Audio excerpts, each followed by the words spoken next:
Iya, mga kalakbay, mao ni ang among galingan, mao ni among panginabuhi dinhi sa probinsya, dinhi sa bukid. Among galingon ang among mais aron mamahimong bugas, aron among malungag. Isod kayo ang mga taong pobre, mao gid ni sagaran ang pangita dinhi sa probinsya. Pero karong panahon na murag wala na ko kabantay nga naay magaling sama ni ani.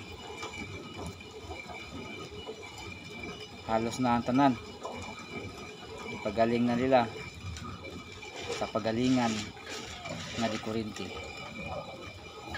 Dili parehas sa unang panahon nga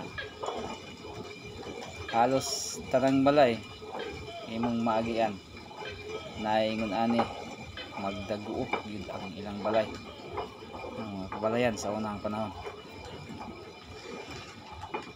Pero isag ingon ani ang among buhatan og bugas dako na kaya namong ikalipay kay masulbad na ang among mga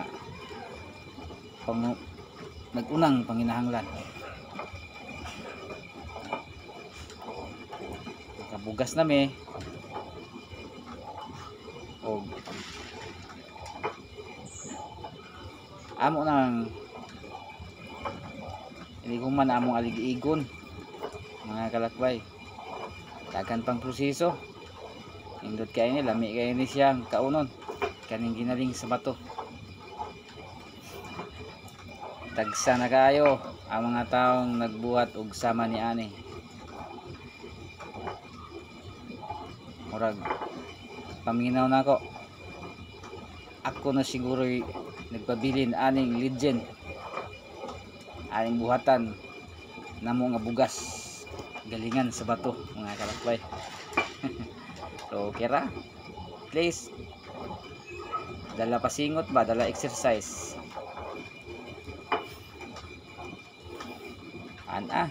makabugas na. Mo na among panginabuhi dinhi sa bukid, dinhi sa probinsya mga kalakbay. Galing sa bato. Hindot kay ning kanon.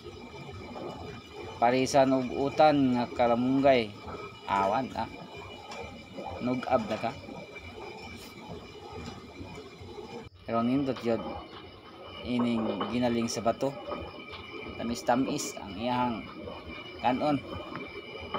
Indot kayo siya parisan og bulad. Mao ni ang resulta. Imuhuman ni alig-igon pa ni siya. Ilion na ni siya ilain maning tik-tik ug ang bugas magkalamian ni. Daghang salamat ninyo mga kalakbay sa pagtan-aw.